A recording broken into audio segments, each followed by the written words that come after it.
Gothic Wars were a series of conflicts between the Roman Empire and various Gothic tribes that significantly influenced the decline of the Western Roman Empire. These wars, which span the 3rd to 5th centuries AD, marked a period of intense military and social upheaval. Understanding the causes, key events, and consequences of the Gothic Wars provides crucial insights into the external pressures that contributed to the fall of Rome. Welcome to my channel. Today we'll explore the barbarian invasions and the fall of Roman Empire. Please remember to like and subscribe to our channel for more fascinating historical explorations. Now, let's begin. The origins of the Gothic Wars can be traced back to the mid-3 RD century AD, when Gothic tribes from northern Europe began to encroach upon Roman territories. Driven by population pressures, climate changes, and the search for fertile lands, the Goths moved southward, leading to increasing tensions with the Roman Empire. The initial confrontations were sporadic raids, but over time, these incursions escalated into more organized and sustained military campaigns. One of the earliest significant encounters was the invasion of the Balkans by the Goths in 238 AD. This incursion highlighted the vulnerability of the Roman borders and the empire's inability to effectively repel large-scale invasions. The Gothic raids on Roman provinces caused widespread destruction, disrupting trade, agriculture, and local economies. These early conflicts set the stage for more extensive and devastating wars in the following centuries. The Gothic Wars can be broadly divided into two major phases: the conflict during the reign of Emperor Valens in the late 4th century, and the campaigns of Alaric I in the early 5th century. The first phase culminated in the Battle of Adrianople in 378 AD, a decisive and catastrophic defeat for the Roman army. The Goths, led by Fritigern, overwhelmed the Roman forces, killing Emperor Valens and a large portion of his troops. This battle is often seen as a turning point, as it demonstrated the declining power of the Roman military and the increasing threat posed by the Gothic tribes. The second phase of the Gothic Wars began with the rise of Alaric I, a Gothic leader who sought to establish a stable homeland for his people within the Roman Empire.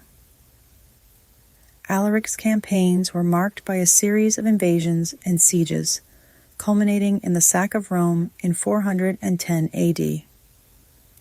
This event shocked the Roman world and symbolized the empire's vulnerability to external threats. Alaric's ability to penetrate the heart of the empire and sack its capital underscored the shifting balance of power between Rome and the barbarian tribes. The Gothic Wars had profound long-term consequences for the Roman Empire. The repeated invasions and military defeats weakened the empire's ability to defend its borders and maintain internal stability. The loss of territories and resources further strained the already struggling Roman economy. Additionally, the influx of Gothic refugees and settlers into Roman lands altered the demographic and cultural landscape of the empire, contributing to its transformation and decline.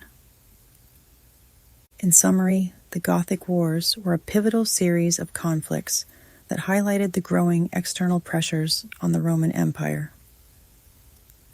The incursions of the Gothic tribes, their victories over Roman forces, and the eventual sack of Rome marked significant milestones in the decline of the Western Roman Empire. Understanding these wars provides essential insights into the broader challenges that the empire faced from external threats. The Goths, a group of Germanic tribes, played a crucial role in the history of the late Roman Empire. Their background, migration patterns, and interactions with the Roman Empire provide important context for understanding the Gothic Wars and their impact on Rome. The Goths originally inhabited the regions around the lower Vistula River in present-day Poland. Over time, they migrated southwards, driven by a combination of factors, including population pressures, the search for new lands, and climatic changes. By the 3rd century AD, they had settled in the areas north of the Black Sea, in what is now Ukraine. This migration brought them into closer contact with the Roman Empire, setting the stage for future conflicts. The Goths were divided into two main groups, the Visigoths, Western Goths, and the Ostrogoths, Eastern Goths. Each group had its own leaders and social structures, but shared common cultural and linguistic traits. The Goths were known for their warrior culture, with a strong emphasis on martial prowess and loyalty to their chieftains. Their society was primarily agrarian, with farming and livestock herding as the main economic activities. The initial interactions between the Goths and the Roman Empire were characterized by trade and occasional skirmishes. The Romans sought to incorporate the Goths into their sphere of influence, using diplomacy and military force to secure their borders.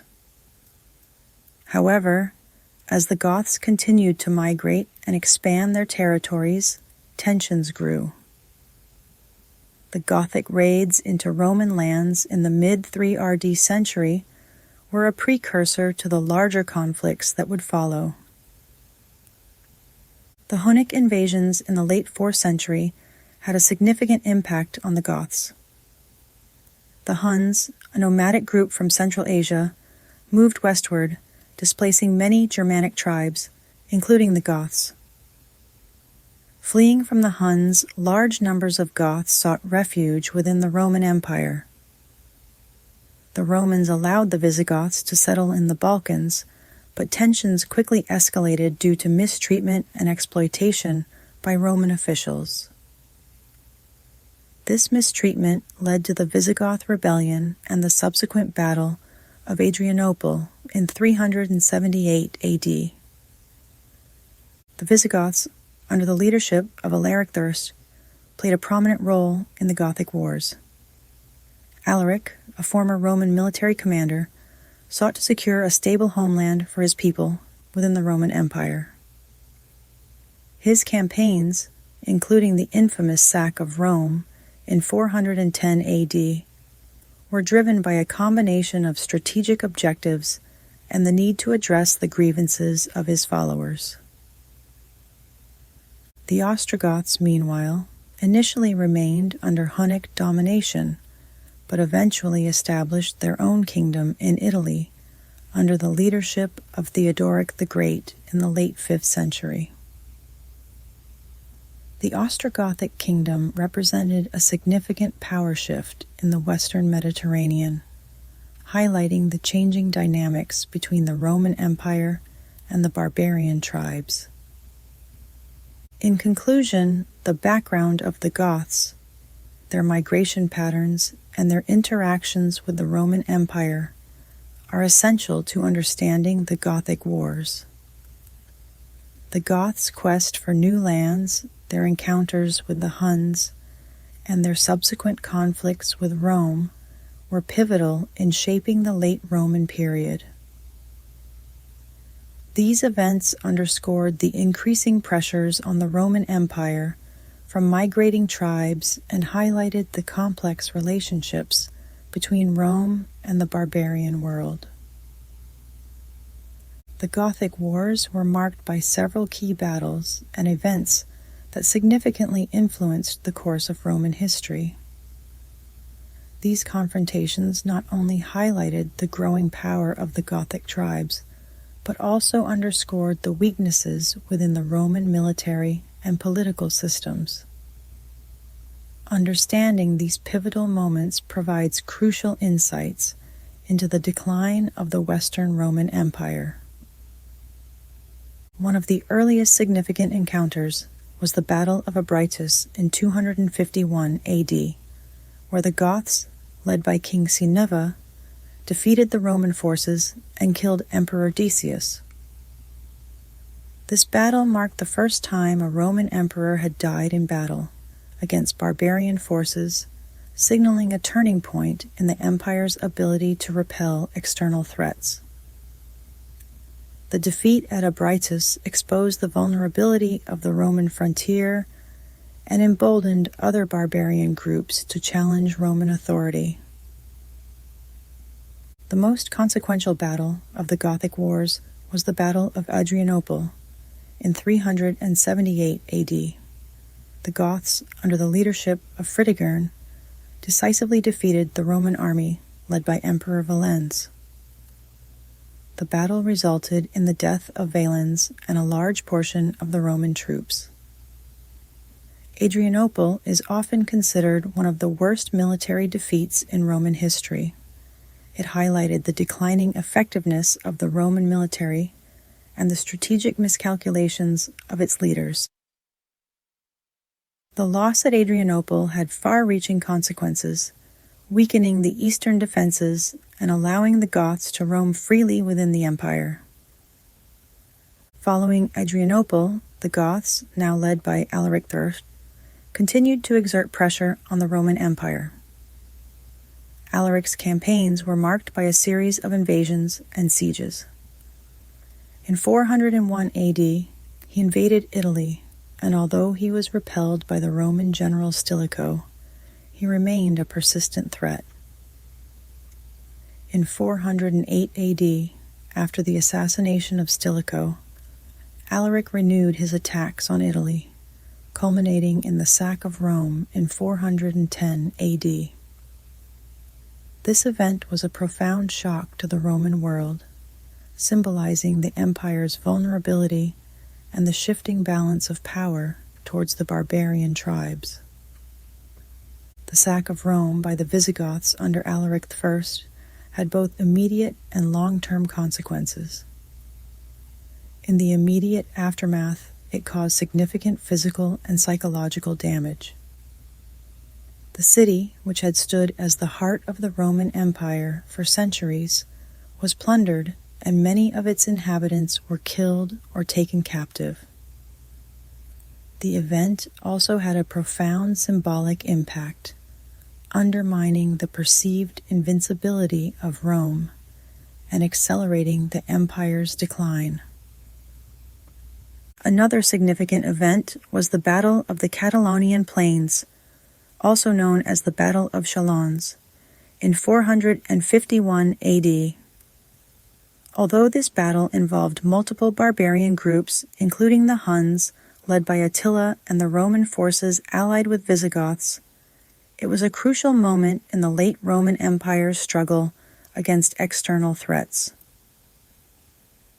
The battle ended in a tactical stalemate, but it halted Attila's advance into Roman territory, demonstrating that the Romans, even in their weakened state, could still mount a formidable defense with the help of their barbarian allies. The Gothic Wars concluded with the establishment of the Visigothic kingdom in Gaul and Spain. Following the death of Alaric I, his successors, particularly King Athelwulf and King Walia, continued to seek a stable settlement within the Roman Empire. Eventually, the Visigoths settled in the southwestern part of Gaul, forming a kingdom that became a significant power in the post-Roman world. In summary, the key battles and events of the Gothic Wars, such as the Battle of Abritus, the Battle of Adrianople, the sack of Rome, and the Battle of the Catalonian Plains, were pivotal in shaping the decline of the Western Roman Empire. These confrontations exposed the vulnerabilities of the Roman military and highlighted the growing power of the Gothic tribes. Understanding these events provides essential context for the broader narrative of Rome's fall. The Gothic Wars had a profound and multifaceted impact on the Roman Empire, exacerbating its decline and reshaping its political, economic, and social landscapes.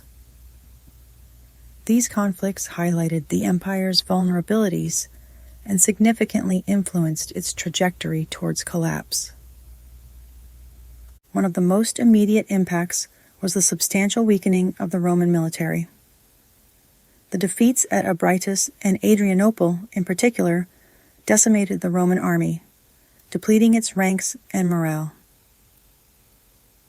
The loss of experienced soldiers and commanders made it increasingly difficult for the empire to defend its vast borders against further incursions. The reliance on hastily recruited and poorly trained troops further undermined military effectiveness, leaving the empire exposed to ongoing threats from various barbarian groups. The economic consequences of the Gothic Wars were also significant. The repeated invasions and battles caused widespread destruction of infrastructure, agricultural lands, and urban centers.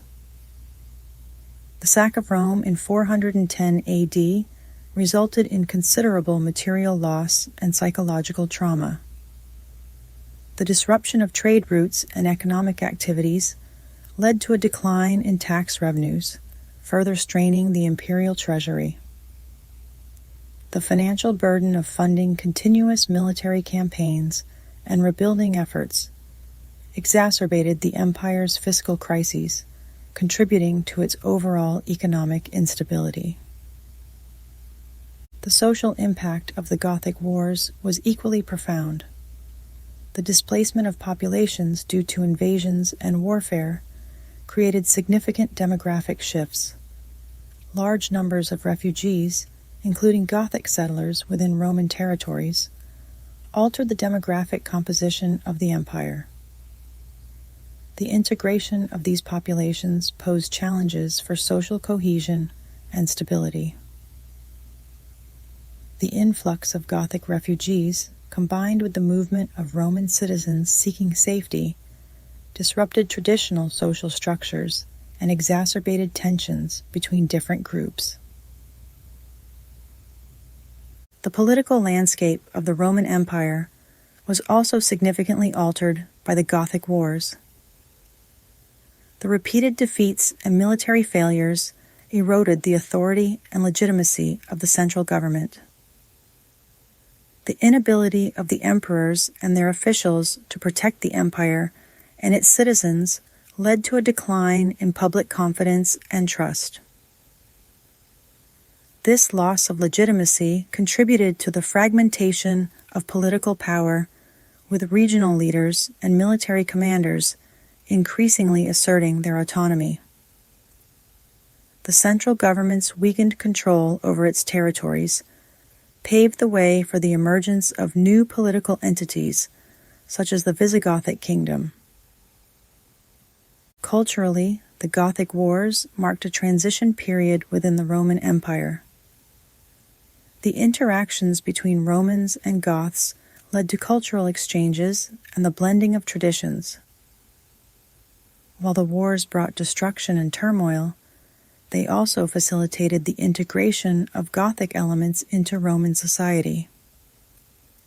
The eventual settlement of the Visigoths in Roman territories and their subsequent establishment of a kingdom in Gaul and Spain illustrated the gradual transformation of the Roman world into a more diverse and hybrid cultural landscape. In summary, the impact of the Gothic Wars on the Roman Empire was profound and far-reaching. The military defeats weakened the empire's defense capabilities. The economic disruptions strained its finances, and the social and political upheavals reshaped its internal dynamics. These wars highlighted the vulnerabilities of the Roman state and accelerated its decline, leading to the eventual fall of the Western Roman Empire.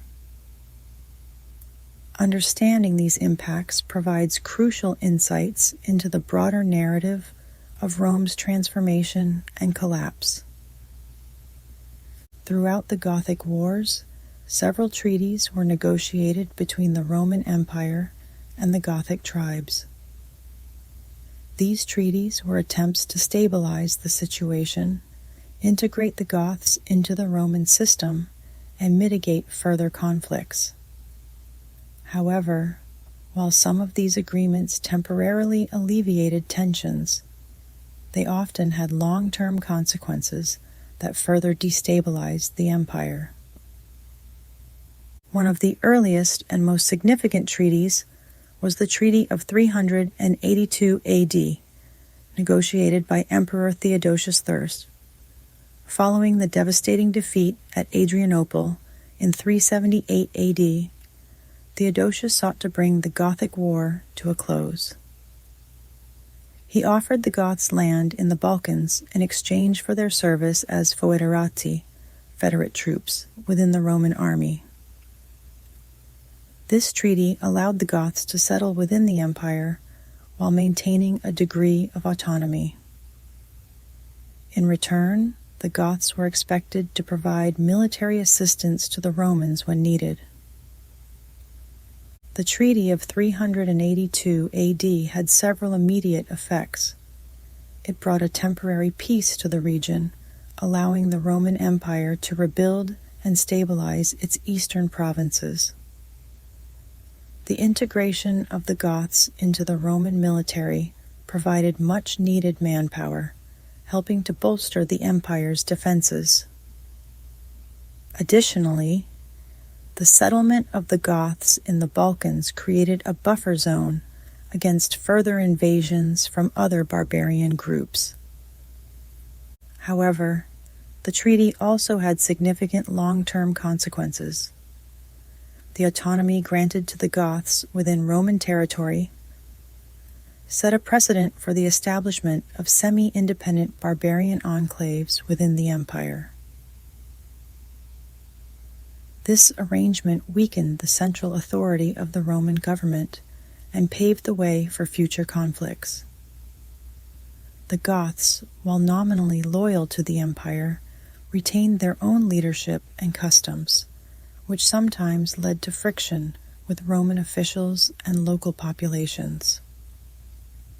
Another notable treaty was the one negotiated by Alaric I with the Western Roman Empire in 410 AD. After his sack of Rome, Alaric sought a more permanent settlement for his people. Although Alaric died shortly after the sack, his successor, Attila, continued negotiations with the Roman authorities. In 418 AD, the Visigoths were granted land in Aquitaine, in the southwestern part of Gaul, where they established the Visigothic kingdom.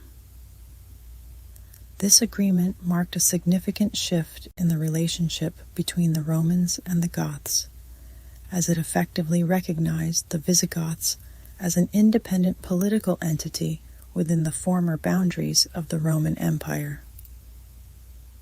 The settlement of the Visigoths in Aquitaine had far-reaching effects. It provided the Visigoths with a stable homeland and a base from which they could expand their influence. Over time, the Visigothic kingdom grew in power and became a dominant force in the Western Mediterranean. This treaty also underscored the declining power of the Roman central authority, as it had to negotiate and concede territory to barbarian groups in order to maintain a semblance of peace. The treaties between the Roman Empire and the Gothic tribes ultimately reflected the shifting dynamics of power during the late Roman period. While these agreements were intended to integrate the Goths into the Roman system and prevent further conflicts, they often had the opposite effect. The autonomy granted to the Goths and other barbarian groups weakened the central authority of the Roman government and contributed to the fragmentation of the empire. In summary, the treaties negotiated during the Gothic Wars were significant attempts to stabilize relations between the Roman Empire and the Gothic tribes. While they brought temporary peace and provided short-term solutions to immediate problems, they also had long-term consequences that further destabilized the empire. The autonomy granted to the Goths and the establishment of semi-independent barbarian enclaves within Roman territory weakened the central authority and contributed to the broader decline of the Western Roman Empire. The Gothic Wars had numerous long-term consequences that profoundly influenced the trajectory of the Roman Empire and the development of medieval Europe. These consequences extended beyond the immediate military and political impacts, shaping the cultural, social, and economic landscapes of the post-Roman world. One of the most significant long-term consequences was the establishment of barbarian kingdoms within the former Roman territories. The settlement of the Visigoths in Aquitaine and the eventual formation of the Visigothic kingdom marked the beginning of a new political order in the Western Mediterranean.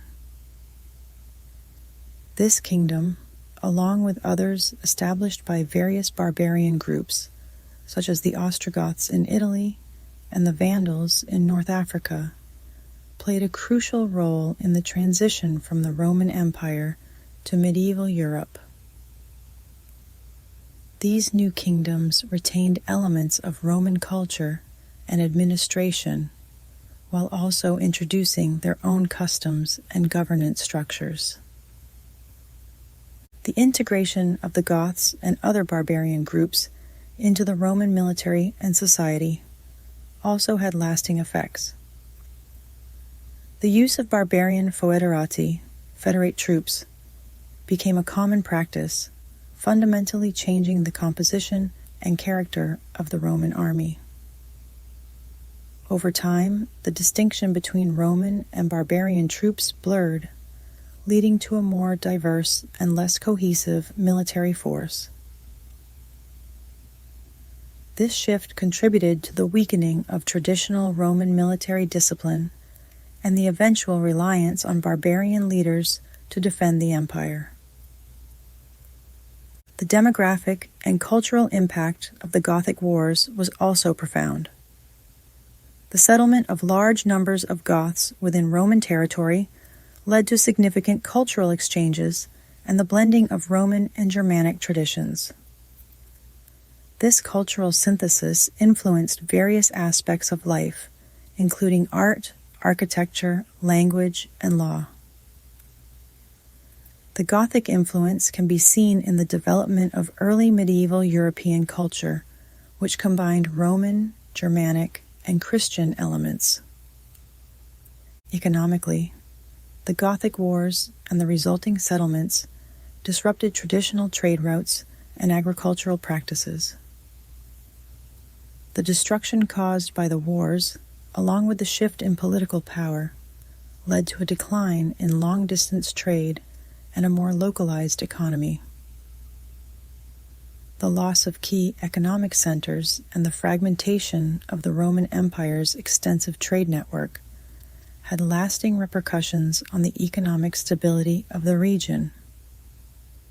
This economic shift contributed to the emergence of feudal systems and a more agrarian-based economy in medieval Europe.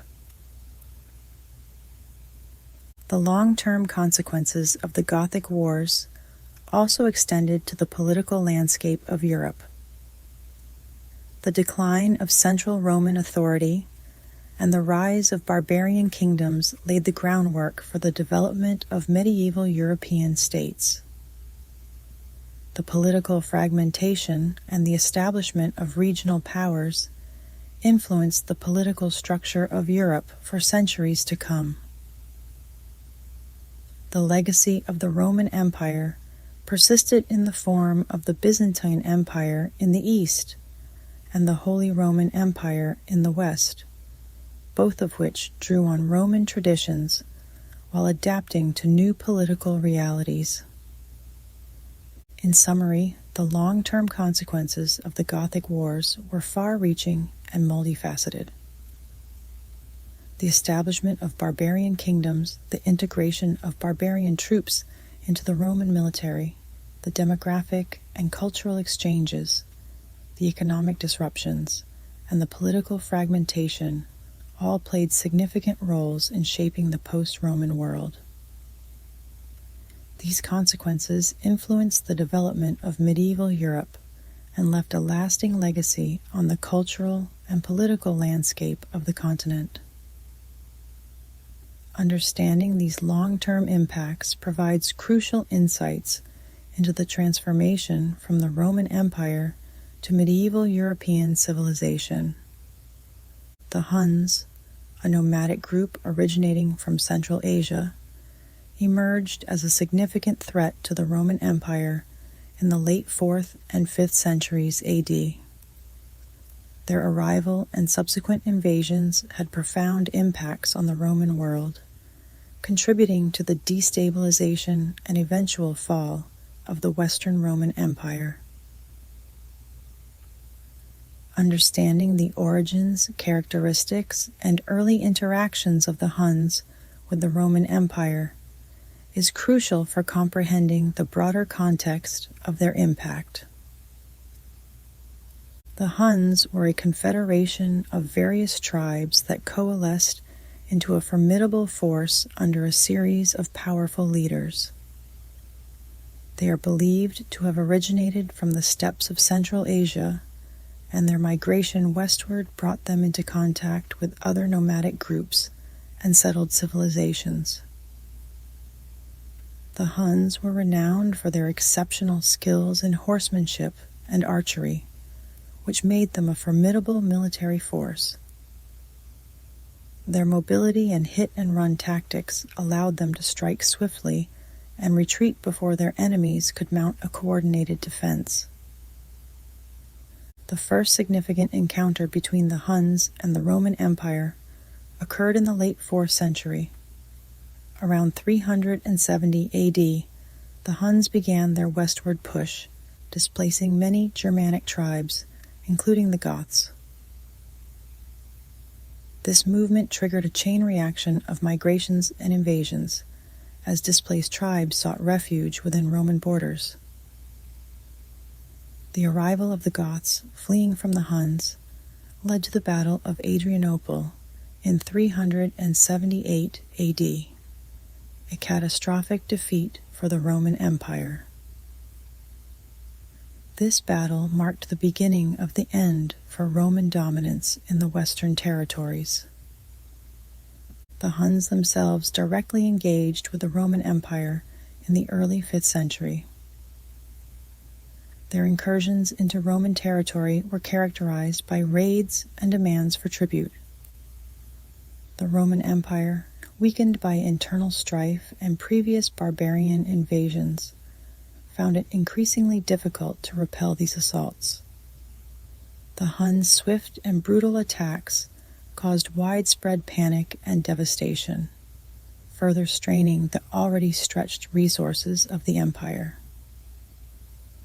One of the most notable leaders of the Huns was Attila, who reigned from 434 to 453 AD. Attila, known as the Scourge of God, led the Huns in a series of devastating campaigns against both the Eastern and Western Roman empires.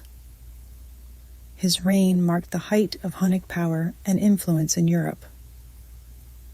Attila's invasions were not only militarily significant, but also politically and economically disruptive.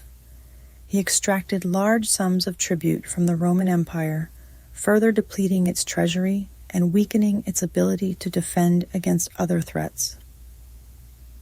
The impact of the Huns on the Roman Empire was multifaceted. Militarily, they exposed the vulnerabilities of the Roman frontier defenses and highlighted the declining effectiveness of the Roman legions. Politically, the Huns' demands for tribute and their alliances with other barbarian groups complicated the Roman Empire's diplomatic landscape. Economically, the devastation wrought by Punic raids disrupted trade and agricultural production, contributing to the overall decline of the Roman economy. In summary, the introduction of the Huns into the Roman world marked a significant turning point in the history of the late Roman Empire. Their origins as a nomadic confederation, their exceptional military capabilities, and their interactions with the Roman Empire through raids and demands for tribute all contributed to the broader context of their impact. Understanding the Huns' role in the destabilization of the Roman Empire is crucial for comprehending the broader decline and fall of one of history's greatest civilizations. The origins and rise of the Huns are shrouded in mystery and legend, but historical and archaeological evidence provides some insights into their early history and the factors that contributed to their emergence as a formidable force in the late Roman period. The Huns are believed to have originated from the steppes of Central Asia, specifically from regions that are now part of Mongolia and Kazakhstan. They were a nomadic people, reliant on their herds of horses and livestock for sustenance. The harsh and variable climate of the steppes necessitated a mobile lifestyle, and the Huns became adept at moving quickly and efficiently across vast distances. Their way of life revolved around horseback riding, which became a defining characteristic of their culture and military tactics. The exact reasons for the Huns' westward migration are not entirely clear, but several factors likely played a role. Environmental changes, such as droughts or shifts in grazing patterns, may have pushed them to seek new pastures. Additionally, conflicts with other nomadic groups or pressure from expanding Chinese empires could have driven them to move westward. As they migrated, the Huns encountered and sometimes absorbed other tribes, increasing their numbers and military capabilities. By the late 4th century, the Huns had reached the borders of the Roman Empire. Their initial contacts with the empire were marked by raids and incursions into Roman territories. The Huns' arrival in Europe had a domino effect, displacing other tribes such as the Alans, Goths, and Vandals, who in turn sought refuge within Roman borders. This chain reaction of migrations and invasions significantly altered the demographic and political landscape of the late Roman Empire. The Huns' rise to power was facilitated by their unique military tactics and organizational structure. They were highly skilled horsemen, capable of rapid and coordinated movements that confounded their enemies. The Huns used composite bows that were powerful and accurate, allowing them to engage foes from a distance with devastating effect. Their ability to strike swiftly and retreat before counterattacks made them a formidable opponent. The Huns were organized into a loose confederation of tribes, each led by its own chieftain. However, they were capable of uniting under strong leaders, such as Rugila and later Attila, to launch large-scale campaigns. This flexibility in leadership and organization allowed them to adapt to changing circumstances and exploit opportunities as they arose. The rise of the Huns culminated in the reign of Attila, who became the most famous and feared leader of the Huns. Attila's leadership transformed the Huns from a loose confederation into a centralized and highly aggressive power. He led numerous campaigns against both the Eastern and Western Roman empires, extracting tribute and causing widespread destruction. Attila's ambition and military prowess made the Huns a dominant force in Europe during his reign. In conclusion, the origins and rise of the Huns were shaped by their nomadic lifestyle, military prowess, and the leadership of figures like Attila. Their migration westward and subsequent interactions with the Roman Empire had a profound impact on the late Roman world. Understanding the early history and rise of the Huns provides essential context for their role in the decline of the Roman Empire and the broader transformations of the late antiquity period. Attila the Hun, one of history's most feared and formidable leaders, reigned from 434 to 453 AD. His leadership transformed the Huns into a centralized and aggressive power that posed a significant threat to both the Eastern and Western Roman empires. Attila's campaigns left a lasting impact on the Roman world and significantly contributed to the empire's decline. Attila rose to power alongside his brother Bleda, but after Bleda's death around 445 AD, Attila became the sole ruler of the Huns. Under his leadership, the Huns consolidated their control over a vast confederation of tribes, uniting them into a powerful and cohesive military force. Attila's ambition, military prowess, and strategic acumen allowed him to launch a series of devastating campaigns that shook the foundations of the Roman Empire. One of Attila's early campaigns targeted the Eastern Roman Empire. In 441 AD, Attila and Bleda launched a series of attacks along the Danube River, capturing key cities and plundering the region. The Eastern Roman Empire, led by Emperor Theodosius II, was forced to negotiate peace and pay a substantial tribute to the Huns. However, the peace was short-lived. In 447 AD, Attila resumed his attacks, advancing into the Balkans and reaching as far as Thermopylae. The devastation wrought by these campaigns crippled the Eastern Roman Empire and drained its resources. Attila's most famous campaign was his invasion of the Western Roman Empire in 451 AD. He led a vast army, reportedly numbering around 200,000 men, across the Rhine River and into Gaul. Attila's forces ravaged the region, sacking cities and spreading terror. The Romans, under the leadership of General Flavius Aetius, formed a coalition with the Visigoths, led by King Theodoric I, to confront Attila. The two armies met at the Battle of the Catalaunian Plains, also known as the Battle of Chalons. This battle was one of the largest and bloodiest of the late Roman period. Although it ended in a tactical stalemate, it halted Attila's advance into Gaul and marked a significant setback for the Huns. Undeterred, Attila turned his attention to Italy in 452 AD. He invaded the northern part of the peninsula, capturing and sacking several cities, including Aquileia. The Huns' advance toward Rome was halted by a combination of logistical difficulties, disease, and diplomatic negotiations.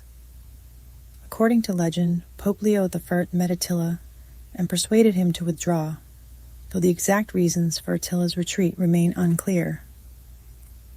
Nonetheless, the invasion of Italy caused widespread destruction and further weakened the Western Roman Empire. Attila's death in 453 AD marked the beginning of the decline of Hunnic power. He died suddenly, possibly from a hemorrhage, on his wedding night. Following his death, his empire quickly fragmented as his sons fought for control.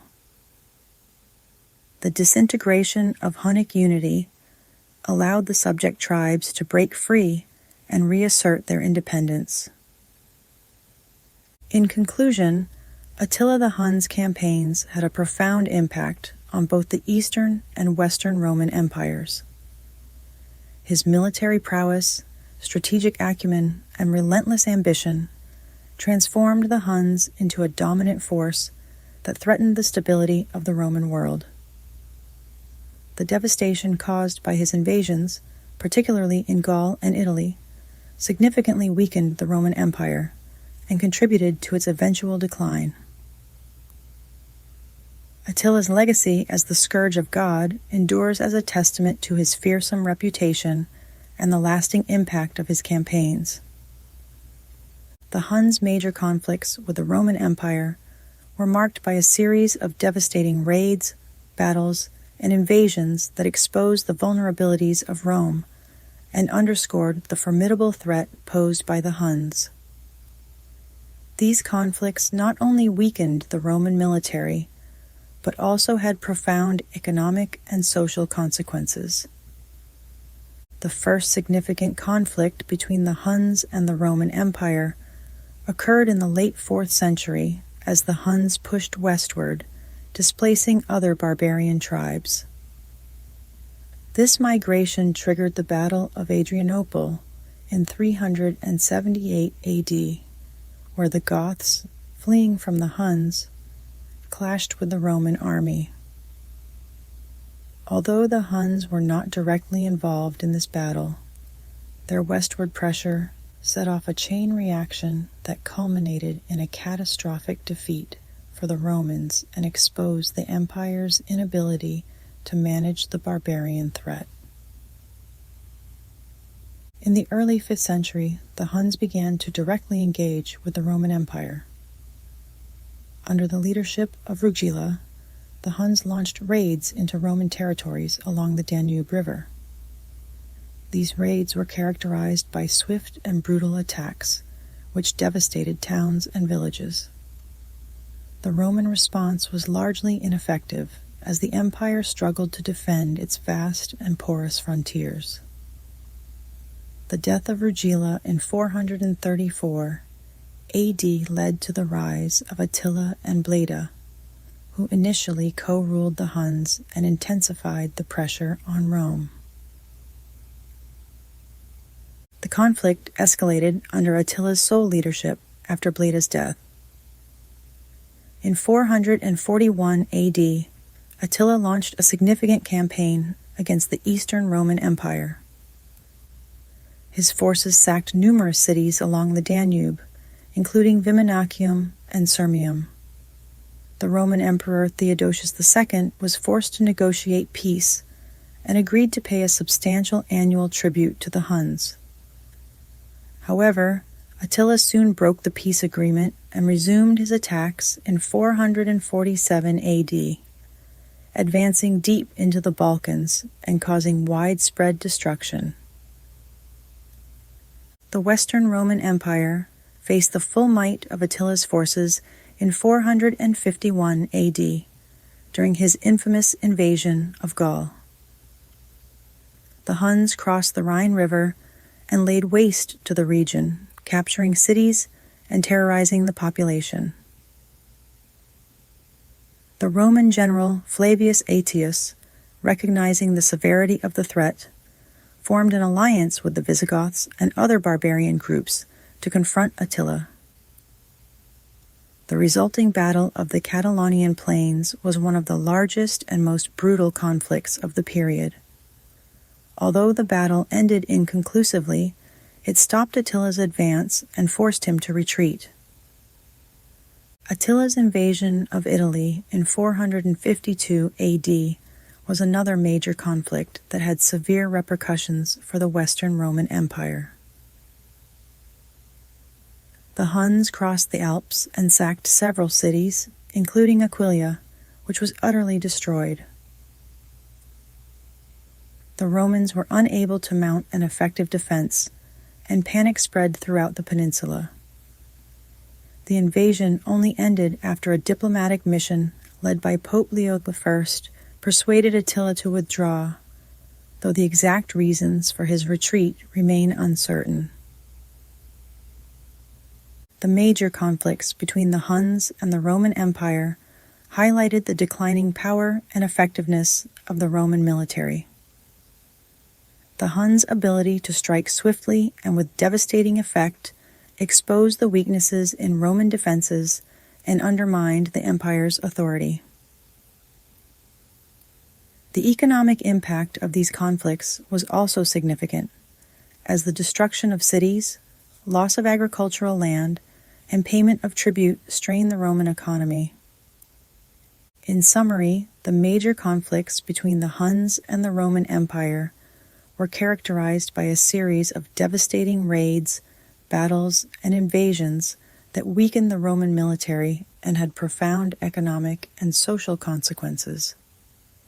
These conflicts exposed the vulnerabilities of the Roman Empire and highlighted the formidable threat posed by the Huns, contributing to the broader decline and eventual fall of the Western Roman Empire. The invasions and campaigns of the Huns had a profound and lasting impact on Roman territories, contributing significantly to the decline and eventual fall of the Western Roman Empire. The devastation caused by the Huns affected various aspects of Roman life, including the economy, military, and social structure. One of the most immediate impacts was the widespread destruction of infrastructure and settlements. The Huns' swift and brutal raids devastated cities, towns, and villages across the Roman Empire. Key urban centers, such as Sirmium, Viminatium, and Aquileia, were sacked and destroyed, leading to significant loss of life and property. The destruction of these cities disrupted local economies and trade networks, further weakening the already struggling Roman economy. The loss of infrastructure also hindered the empire's ability to mobilize and support its military forces, making it more difficult to defend against further invasions. The economic impact of the Hunnic invasions was severe. The destruction of agricultural lands and the disruption of trade routes led to food shortages and increased prices, exacerbating the economic instability of the Roman Empire. Many regions experienced a decline in agricultural productivity, as farmers were either killed, displaced, or unable to tend to their lands due to the constant threat of raids. The resulting food shortages and economic hardship led to social unrest and further weakened the empire's ability to respond to external threats. The Huns also imposed significant financial burdens on the Roman Empire through demands for tribute. In order to secure temporary peace, Roman emperors were often forced to pay large sums of money to the Huns. For example, the Eastern Roman Empire agreed to pay an annual tribute of 2,100 pounds of gold following Attila's campaigns in the Balkans. These payments drained the imperial treasury and diverted resources away from other critical areas, such as military defense and public works. The financial strain contributed to the overall decline of the Roman economy and reduced the empire's ability to sustain its military efforts. The social impact of the Hunnic invasions was equally profound. The constant threat of raids and invasions created a climate of fear and insecurity among the Roman population. Many people fled their homes and sought refuge in more secure areas, leading to significant demographic shifts and the depopulation of certain regions. The movement of refugees and displaced persons further strained the resources of the remaining urban centers, exacerbating social tensions and contributing to the breakdown of traditional social structures. The military impact of the Hunnic invasions was also significant. The repeated defeats and losses suffered by the Roman army at the hands of the Huns exposed the vulnerabilities and weaknesses of the Roman military. The inability to effectively repel the Huns undermined the confidence of both the military and the civilian population in the empire's ability to defend its territories. This loss of confidence contributed to the decline in morale and discipline within the Roman army, making it increasingly difficult to recruit and maintain a capable fighting force. The Hunnic invasions also had a long-term impact on the political landscape of the Roman Empire. The need to negotiate and appease the Huns often led to political instability and power struggles within the imperial court. The assassination of key military leaders, such as Flavius Aetius, and the internal conflicts that followed further weakened the central authority of the empire. The fragmentation of political power and the rise of local warlords and barbarian leaders accelerated the disintegration of the Western Roman Empire.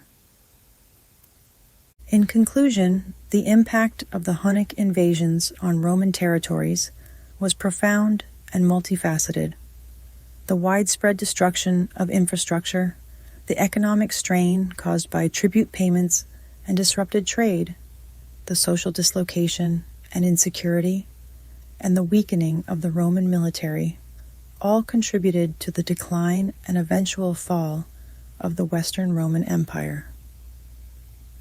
Understanding these impacts provides crucial insights into the broader challenges that the empire faced during its final centuries.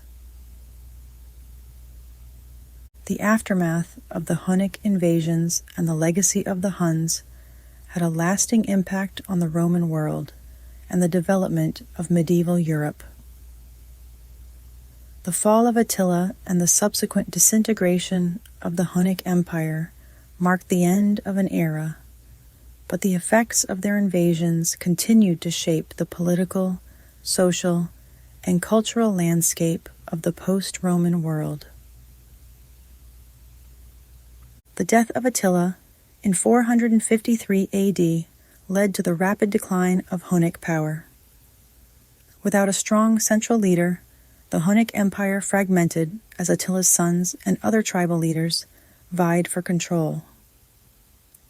This internal conflict weakened the Huns' ability to maintain their dominance over the various tribes and territories they had previously subjugated. Many of the subject peoples, including the Goths, Ostrogoths, and other Germanic tribes, seized the opportunity to reassert their independence and establish their own kingdoms. The disintegration of Hunnic power had significant political implications for the Roman Empire and its successor states. The power vacuum left by the retreating Huns allowed various barbarian groups to consolidate their control over different regions of the former Roman Empire. The Visigoths established their kingdom in Gaul and Spain, the Ostrogoths took control of Italy, and the Vandals solidified their hold on North Africa. These new barbarian kingdoms retained elements of Roman culture and administration, while introducing their own customs and governance structures. The legacy of the Huns also influenced the military tactics and strategies of the time.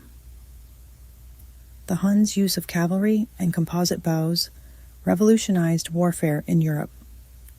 Their emphasis on mobility, speed, and hit-and-run tactics influenced the military practices of the barbarian kingdoms and later medieval European armies.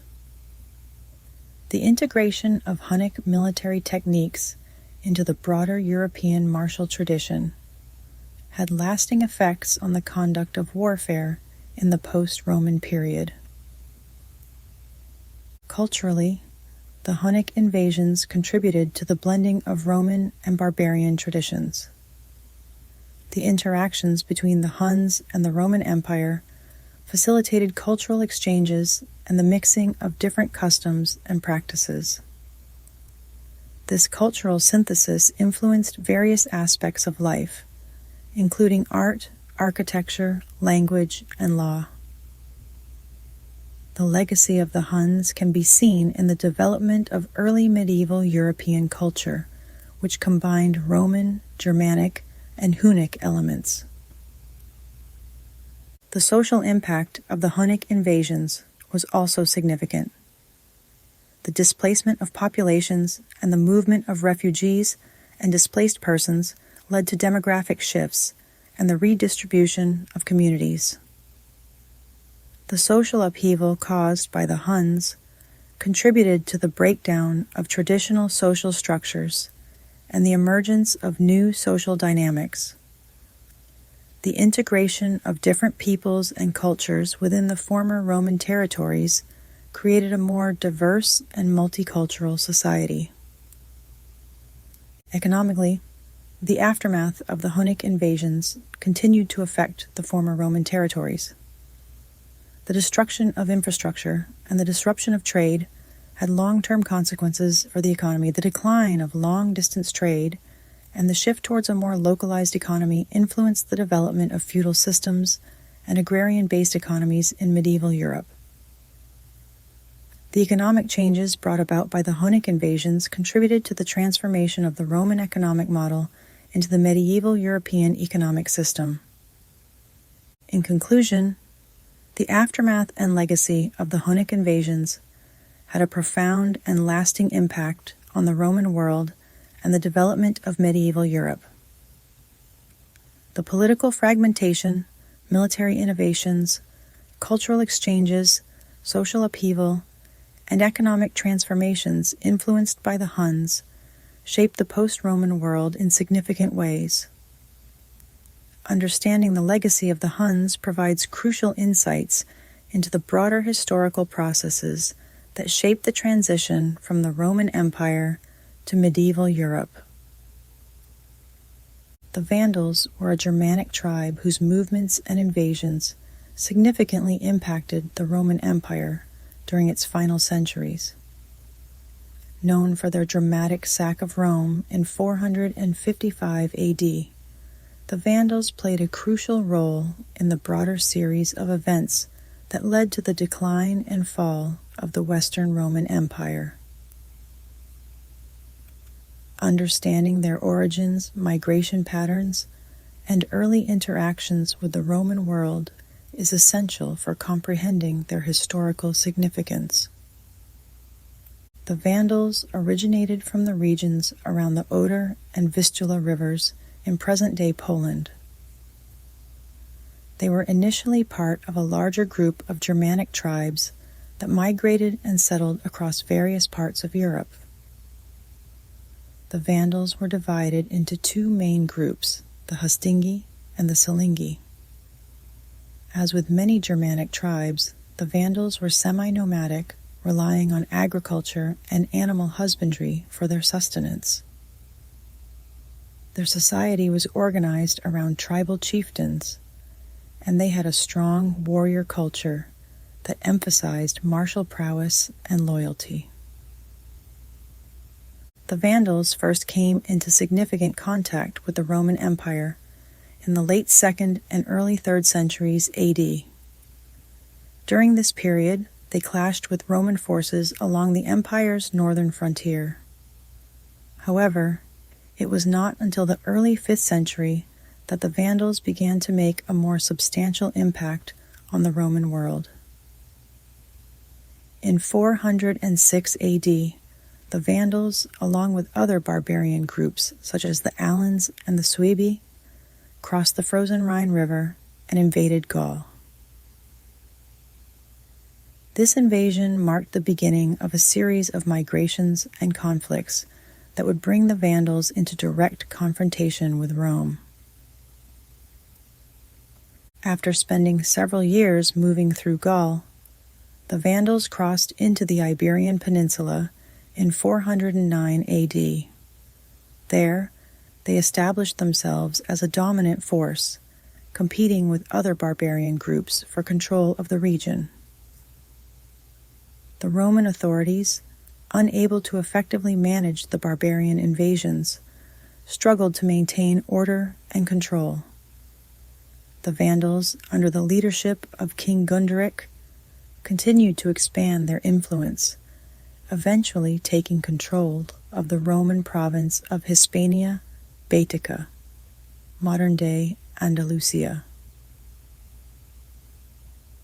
The next significant phase of Vandal history began under the leadership of Gunderic's half-brother, Genseric, also known as Gaiseric. In 429 AD, Genseric led the Vandals from Spain to North Africa, capitalizing on the region's political instability.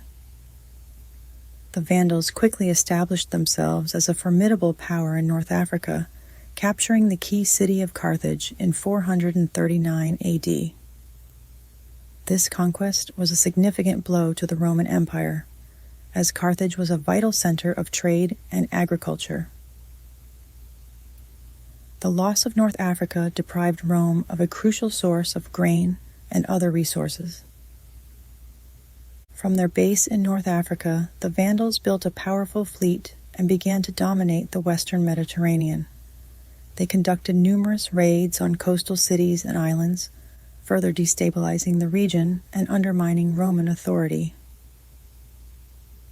The Vandals' maritime prowess allowed them to project their power far beyond their North African territories, making them a persistent threat to Roman interests. In summary, the Vandals were a Germanic tribe whose movements and invasions had a profound impact on the Roman Empire. Their migration from Central Europe to Gaul, Spain, and ultimately North Africa, under the leadership of figures like Genseric, marked them as one of the most formidable barbarian groups of the late Roman period. Understanding the origins and early history of the Vandals provides essential context for their later actions, including the infamous sack of Rome in 455 AD. The migration and invasion of Roman territories by the Vandals were pivotal events that reshaped the political and social landscape of the Western Roman Empire. The Vandals' journey from their homeland in Central Europe to North Africa and their subsequent interactions with the Roman world highlight the broader patterns of barbarian migration and the decline of Roman authority. The Vandals' migration began in earnest in the early 5th century, driven by a combination of population pressures, economic factors, and external threats from other barbarian groups. In 406 AD, the Vandals, along with the Alans and Suebi, crossed the frozen Rhine River into the Roman province of Gaul. This crossing marked the beginning of a massive wave of barbarian invasions that would disrupt the Roman Empire for decades. The Vandals' move into Gaul was part of a larger trend of Germanic migrations that put immense pressure on the Roman frontiers. Once in Gaul, the Vandals encountered both Roman resistance and competition from other barbarian groups. They spent several years moving through the region, sacking towns and villages, and searching for more secure territories. The Roman Empire, already weakened by internal strife and previous invasions, struggled to contain the Vandals and their allies. The chaotic situation in Gaul exemplified the broader challenges faced by the Roman authorities as they attempted to manage the influx of barbarian groups. In 409 AD, the Vandals crossed the Pyrenees into the Iberian Peninsula, where they continued their campaign of conquest and settlement. They initially settled in the province of Galicia, but soon expanded their control to other parts of the peninsula. The Vandals, along with the Alans and Suebi, carved out territories in Spain, often at the expense of local Roman authorities.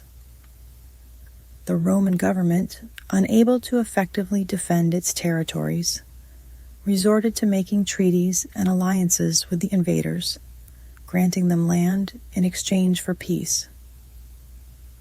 These arrangements, however, were often temporary and unstable. The most significant phase of the Vandal migration began in 429 AD, when Genseric led his people from Spain to North Africa. The decision to move to North Africa was likely influenced by the region's political instability and economic opportunities. At the time, North Africa was one of the wealthiest and most agriculturally productive regions of the Roman Empire. Genseric's leadership was instrumental in this bold move, demonstrating his strategic acumen and ambition. The Vandals' invasion of North Africa was swift and effective. They quickly captured key cities, including Hippo Regius, the birthplace of St. Augustine, and Carthage. The fall of Carthage in 439 AD was a major blow to the Roman Empire, as it was a crucial center of trade and administration.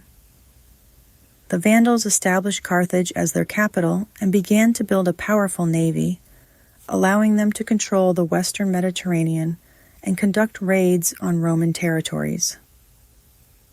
The Vandal control of North Africa had significant implications for the Roman Empire.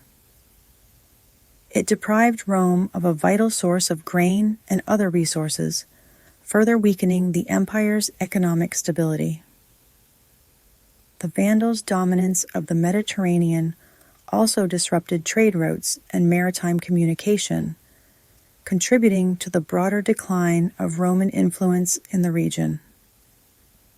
In summary, the migration and invasion of Roman territories by the Vandals were key events that reshaped the Western Roman Empire. The Vandals' journey from Central Europe to Gaul, Spain, and North Africa, under the leadership of figures like Genseric, demonstrated their adaptability and strategic prowess. Their conquests and establishment of a powerful base in North Africa had profound and lasting impacts on the Roman world. The sack of Rome in 455 AD by the Vandals, led by King Genseric, was one of the most dramatic and symbolic events of the late Roman Empire. This event not only marked a significant milestone in the decline of the Western Roman Empire, but also highlighted the shifting power dynamics between the Romans and the barbarian groups.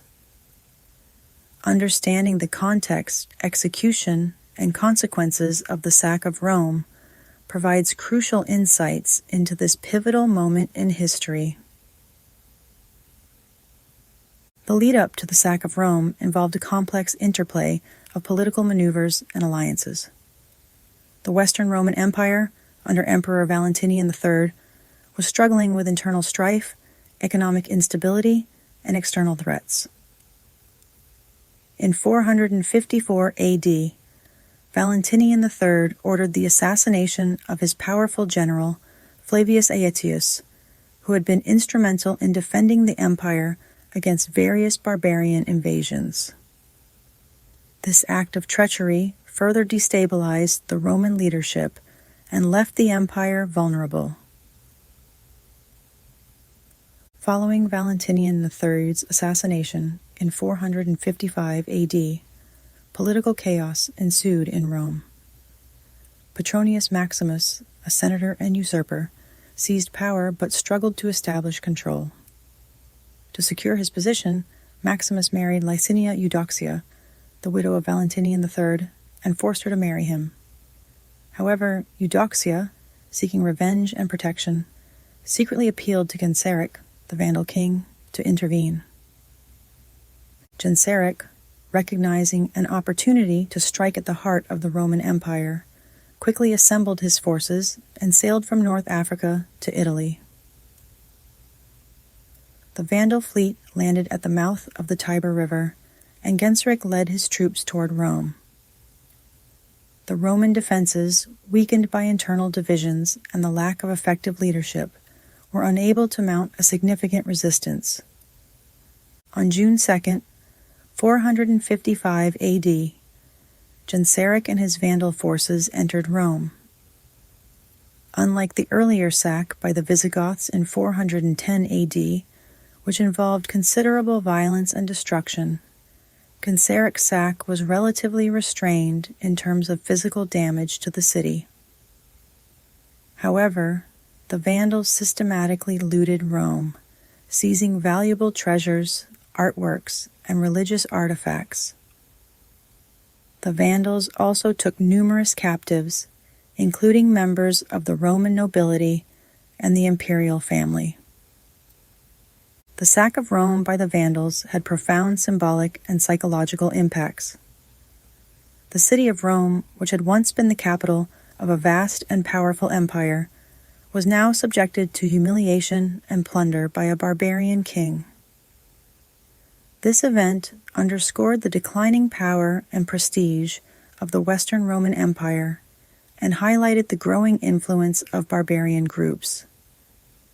The sack also deepened the sense of insecurity and despair among the Roman populace, further eroding their confidence in the imperial government.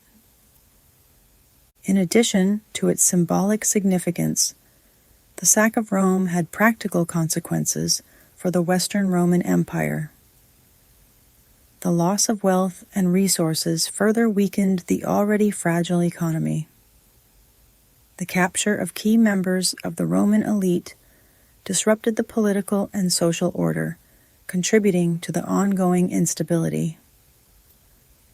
The event also marked a turning point in the relationship between Rome and the barbarian kingdoms, as it demonstrated the inability of the Roman state to protect its own capital.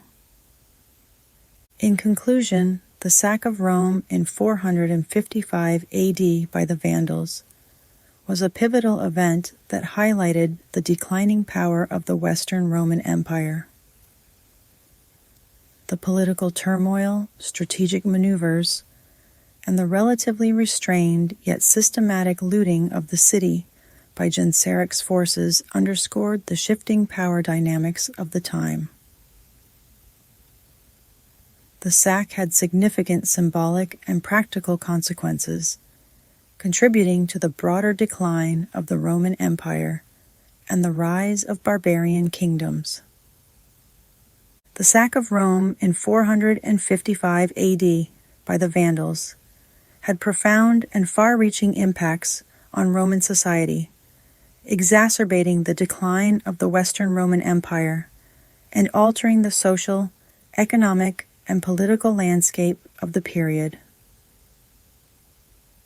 This event highlighted the vulnerabilities of the empire and marked a significant shift in the power dynamics between the Romans and the barbarian groups. One of the most immediate impacts of the sack was the psychological blow it dealt to the Roman populace. Rome, once the eternal city and the heart of a vast empire, had been subjected to plunder and humiliation by an external force. This event shattered the sense of invincibility and stability that many Romans had held, leading to a widespread feeling of insecurity and despair. The psychological impact of seeing their capital sacked was profound, undermining the morale and confidence of the citizens and the ruling class. The economic consequences of the sack were also significant. The Vandals systematically looted the city, seizing valuable treasures, artworks, and religious artifacts. This loss of wealth further weakened the already fragile Roman economy, which was struggling due to previous invasions, internal strife, and mismanagement. The depletion of resources hindered the empire's ability to finance its military and administrative functions, contributing to its overall decline. The social structure of Rome was also disrupted by the sack. The Vandals took numerous captives, including members of the Roman nobility and the imperial family. The capture and ransom of these individuals created a power vacuum and disrupted the existing social order. Many prominent families were financially ruined, and their loss of influence further destabilized the political landscape. The abduction of key figures also weakened the leadership and governance of the city, making it more difficult to maintain order and stability. The sack of Rome had significant political repercussions as well. The event exposed the weaknesses and vulnerabilities of the Western Roman Empire, demonstrating its inability to defend its own capital. This loss of prestige and authority undermined the legitimacy of the Roman government, both in the eyes of its citizens and among other barbarian groups. The political instability that followed the sack further eroded the power of the central government, paving the way for the rise of regional powers and the eventual fragmentation of the empire. Culturally, the sack of Rome marked a turning point in the relationship between the Roman Empire and the barbarian groups. The event underscored the shifting balance of power, as the once dominant Romans were now vulnerable to external threats. The interactions between the Romans and the Vandals, as well as other barbarian groups, led to a blending of cultures and the incorporation of new influences into Roman society.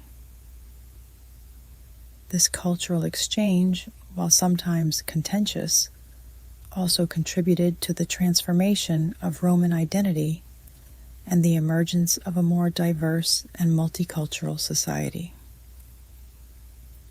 The sack of Rome also had long-term implications for the development of the medieval European world.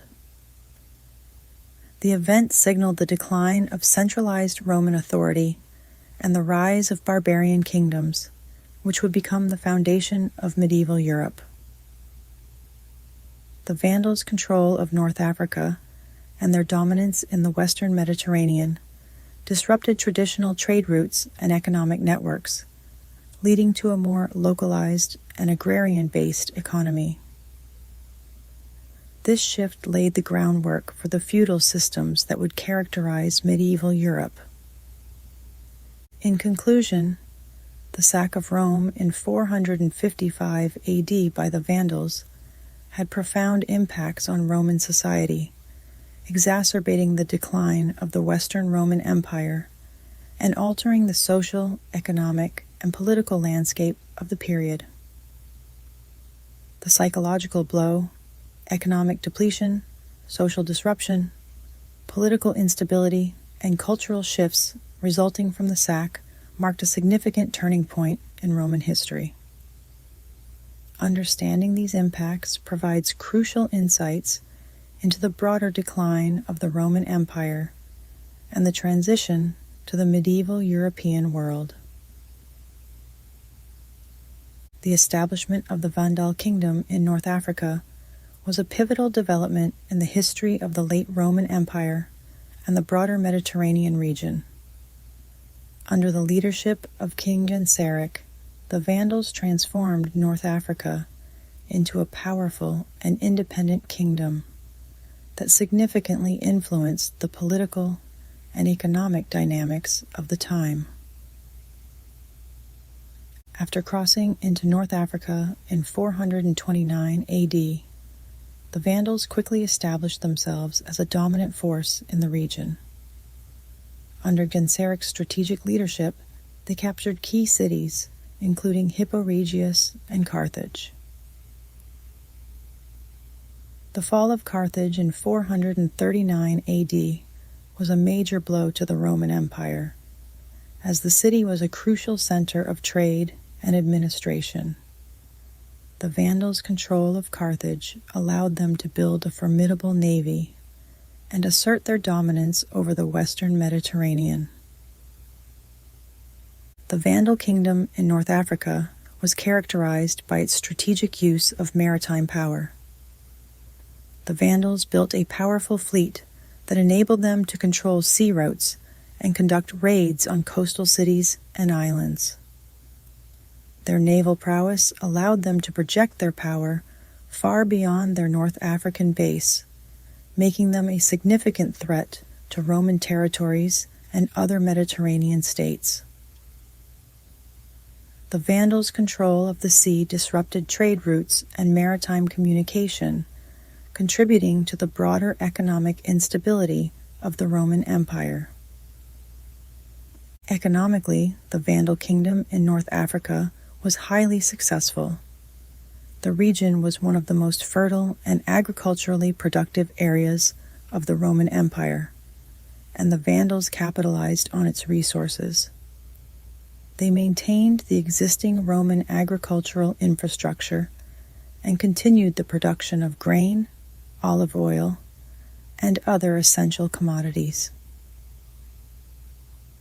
The Vandals also engaged in trade, both within the Mediterranean and beyond, further boosting their economic strength.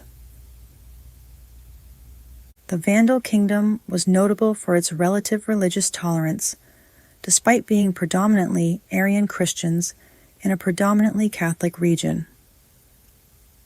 Genseric adopted a pragmatic approach to religion, allowing religious diversity to coexist within his kingdom.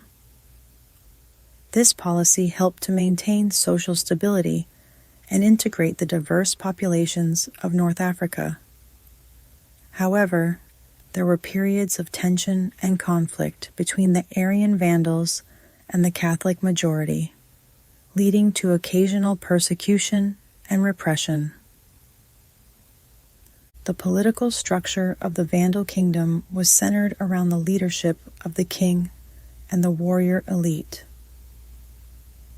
The Vandals maintained a tribal organization, with the king holding significant authority over both military and civil affairs.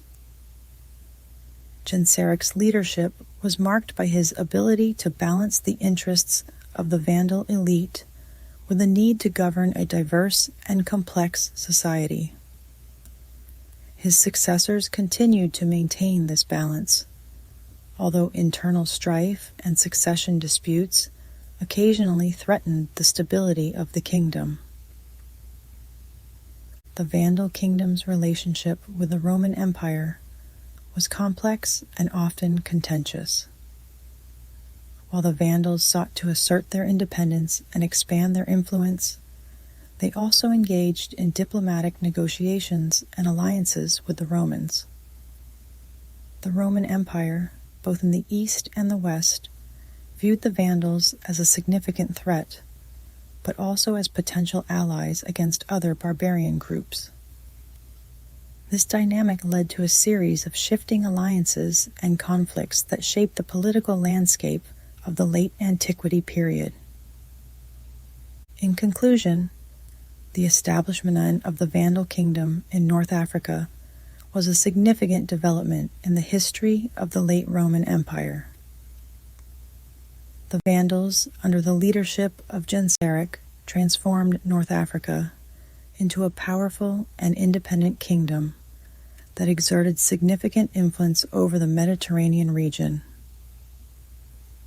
Their strategic use of maritime power, economic success, relative religious tolerance, and complex relationship with the Roman Empire were key features of their rule.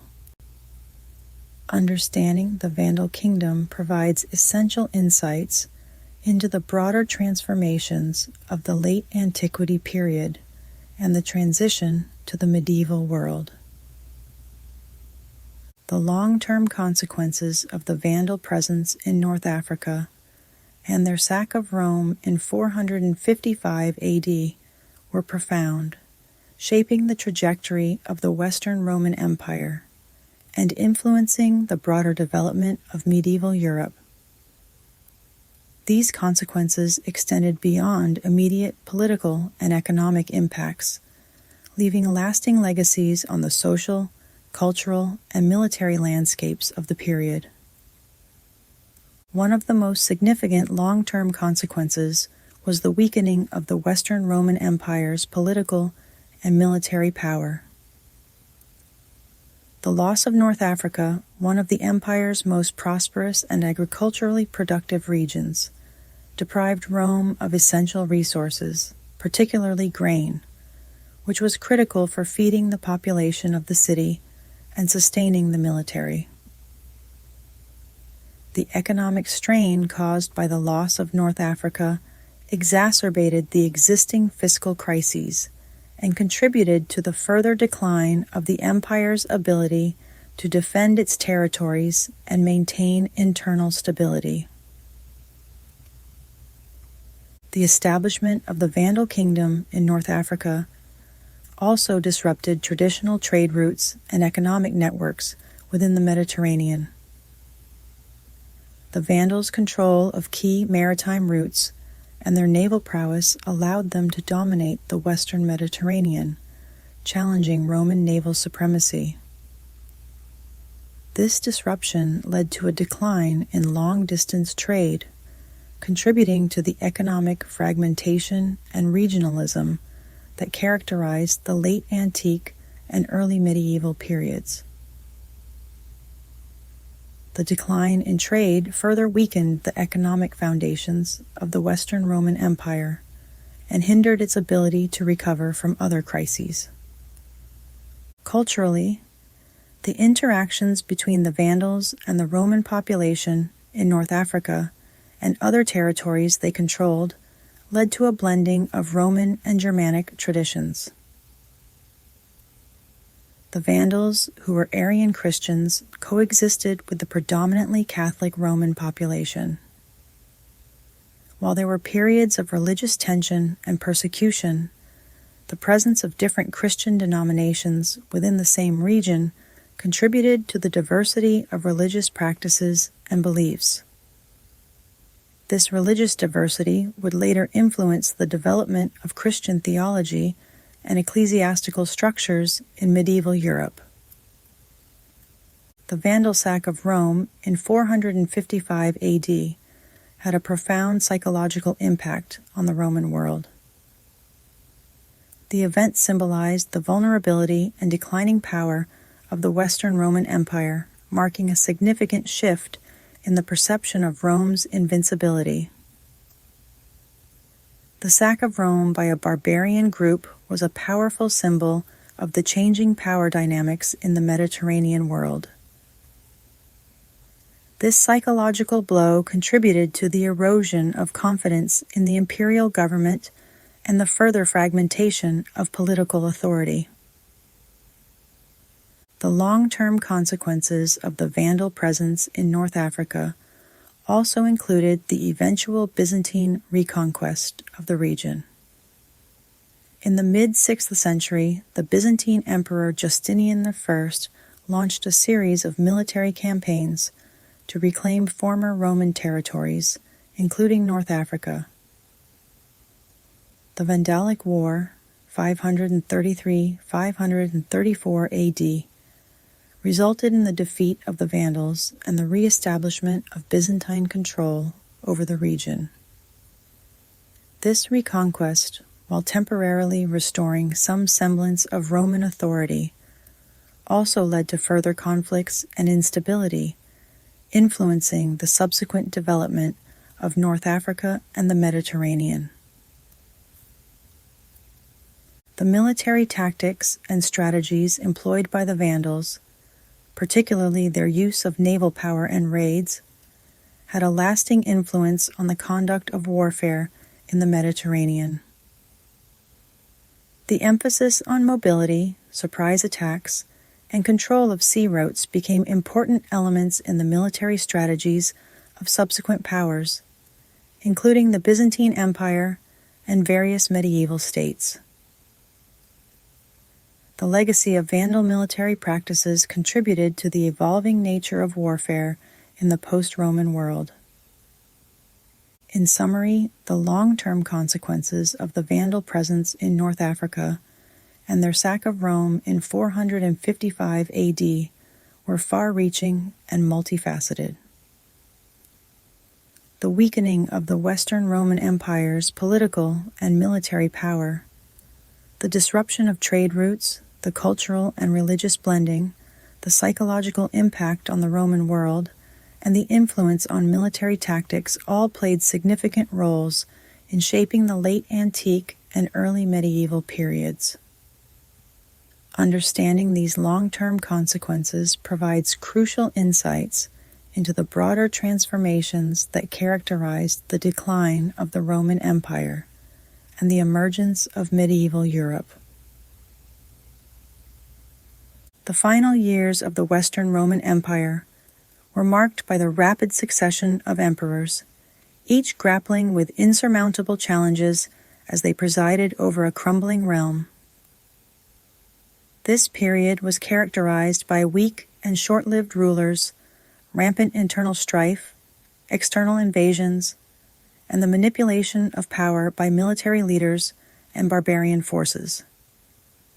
Understanding the context and struggles of these last emperors provides crucial insights into the ultimate fall of the Western Roman Empire.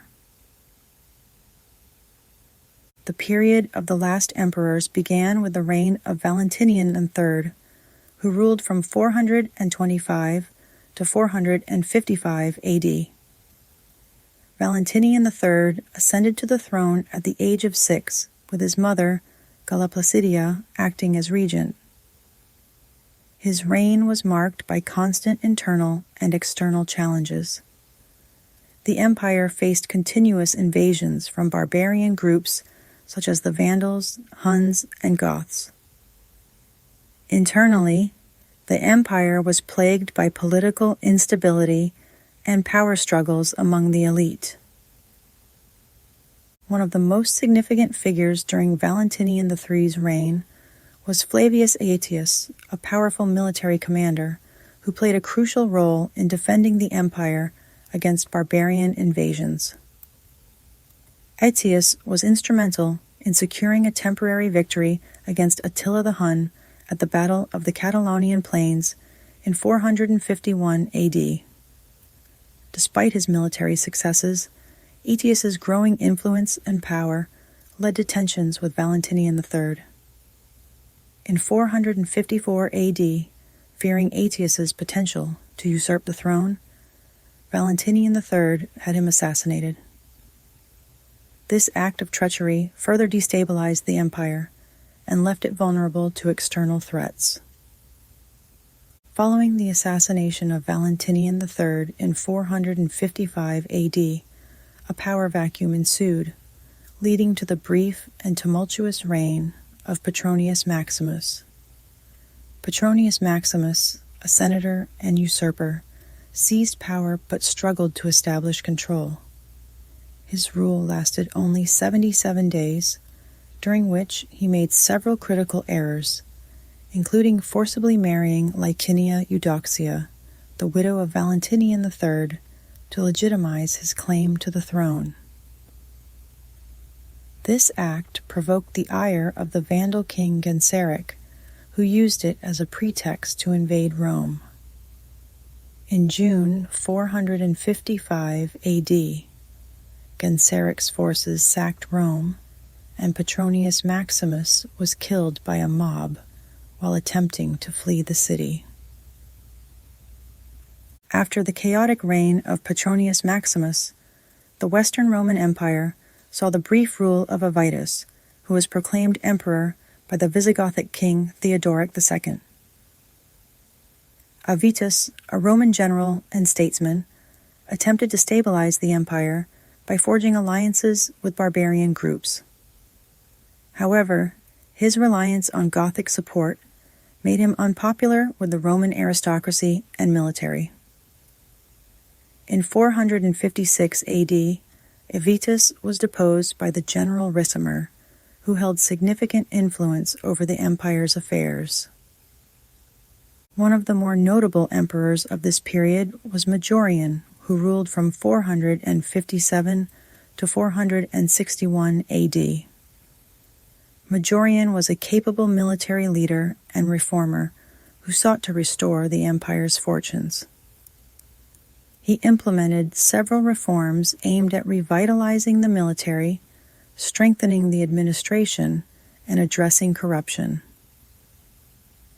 Majorian also launched military campaigns to reconquer lost territories, including a planned invasion of Vandal-controlled North Africa. However, his efforts were undermined by internal opposition and betrayal. Ricimer, who initially supported Majorian's rise to power, turned against him. In 461 AD, Majorian was captured, forced to abdicate, and subsequently executed by Ricimer's orders.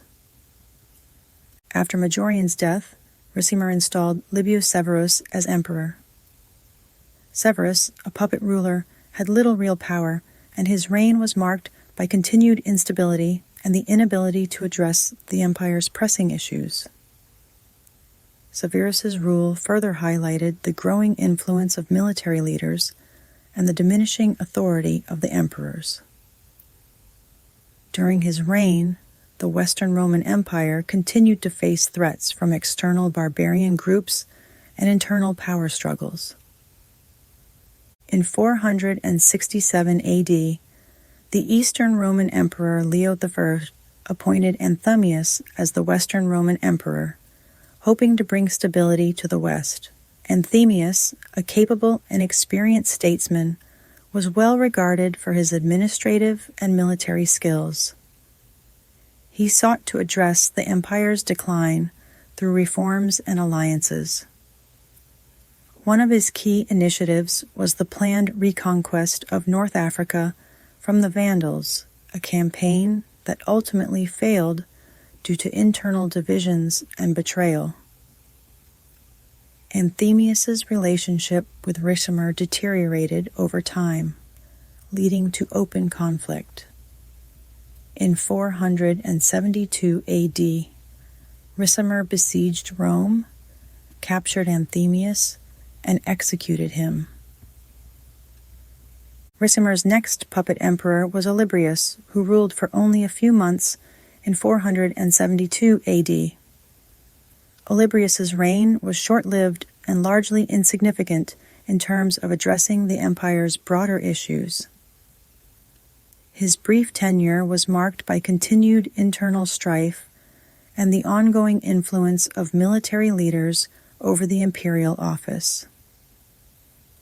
After Olybrius's death, Glycerius was proclaimed emperor by the Western Roman military in 473 AD. Glycerius faced numerous challenges, including invasions by the Ostrogoths and internal power struggles. His attempts to stabilize the empire were largely ineffective, and his reign was marked by continued decline. In 474 AD, Glycerius was deposed by Julius Nepos, who had the backing of the Eastern Roman Emperor Leo I.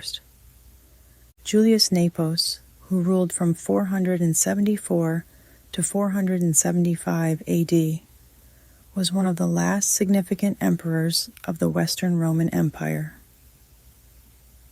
Nepos attempted to restore order by negotiating with various barbarian groups and seeking support from the Eastern Roman Empire. However, his efforts were short-lived, as he faced strong opposition from within the military and aristocracy. In 475 AD, Nepos was overthrown by the military commander Orestes, who installed his own son, Romulus Augustulus, as emperor. Romulus Augustulus, often considered the last emperor of the Western Roman Empire, ruled from 475 to 476 AD. His reign was symbolic of the empire's final collapse. Romulus was a young and inexperienced ruler, largely a figurehead controlled by his father, Orestes. In 476 AD, the Germanic chieftain Odoacer, who had served in the Roman army, led a revolt against Orestes. Odoacer captured and executed Orestes, deposed Romulus Augustulus, and declared himself King of Italy. This event is traditionally marked as the end of the Western Roman Empire. The fall of the Western Roman Empire was the result of a complex interplay of internal and external factors. Internally, the empire was weakened by political instability, economic decline, and social unrest. The rapid succession of emperors and the manipulation of power by military leaders and barbarian groups further eroded the authority of the imperial office. Corruption, administrative inefficiency, and the inability to effectively manage the vast territories of the empire also contributed to its decline. Externally, the empire faced relentless pressure from various barbarian groups, including the Goths, Vandals, Huns, and others. The invasions and migrations of these groups overwhelmed the empire's defenses and resources. The sack of Rome by the Vandals in 455 AD and the deposition of Romulus Augustulus in 476 AD were significant milestones that highlighted the empire's vulnerability and decline. The growing influence of barbarian leaders within the Roman military and administration also played a crucial role. Figures like Ricimer and Odoacer wielded significant power and often acted as kingmakers, installing and deposing emperors at will. This erosion of central authority and the rise of regional powers further fragmented the empire and hastened its collapse. The fall of the Western Roman Empire marked the end of ancient Rome's dominance and the beginning of a new era in European history. The western territories of the former Roman Empire were gradually transformed into various barbarian kingdoms, each with its own unique blend of Roman and Germanic traditions. The Eastern Roman Empire, also known as the Byzantine Empire, continued to thrive for nearly 1,000 years after the fall of the West, preserving many aspects of Roman culture and administration. The legacy of the last emperors and the fall of the Western Roman Empire had a profound impact on the development of medieval Europe. The decline of centralized Roman authority paved the way for the rise of feudalism and the establishment of new political and social structures. The cultural and intellectual heritage of Rome, however, continued to influence European civilization for centuries to come. In conclusion, the period of the last emperors was characterized by weak and short-lived rulers who struggled to maintain control over a disintegrating empire. The internal challenges of political instability, economic decline, and social unrest, combined with external pressures from barbarian invasions, led to the ultimate collapse of the Western Roman Empire. The fall of Rome marked the end of an era and the beginning of a new chapter in European history, with lasting legacies that continued to shape the continent for centuries. The fall of the Western Roman Empire in 476 AD was a culmination of decades of internal decay and external pressures. This epical event marked the end of ancient Rome's dominance and ushered in the Middle Ages. To understand the complexity of Rome's fall, it's essential to examine the key events, figures, and socio-political dynamics that led to this historic transformation. The Western Roman Empire, once a bastion of civilization, faced relentless challenges in its final centuries. The internal decay manifested through political instability, economic turmoil, and social upheaval. Simultaneously, external threats from barbarian invasions further weakened the empire. These converging pressures eventually led to the fall of the Western Roman Empire in 476 AD, a watershed moment in European history. The empire's decline was a protracted process rather than a sudden collapse. The internal weakening of Rome began in the late 3rd century as the empire struggled with succession crises, administrative inefficiencies, and rampant corruption. Economic troubles, such as inflation and heavy taxation, exacerbated the situation, straining the empire's resources and leading to widespread discontent among the populace. Externally, the empire faced increasing pressure from various barbarian groups, including the Goths, Vandals, Huns, and others. These groups, driven by their own socio-political and economic needs, migrated into Roman territories, often violently. The inability of the Roman military to effectively repel these invasions underscored the declining power of Rome and hastened its fall. One of the most symbolic events leading to the fall of the Western Roman Empire was the sack of Rome by the Vandals in 455 AD.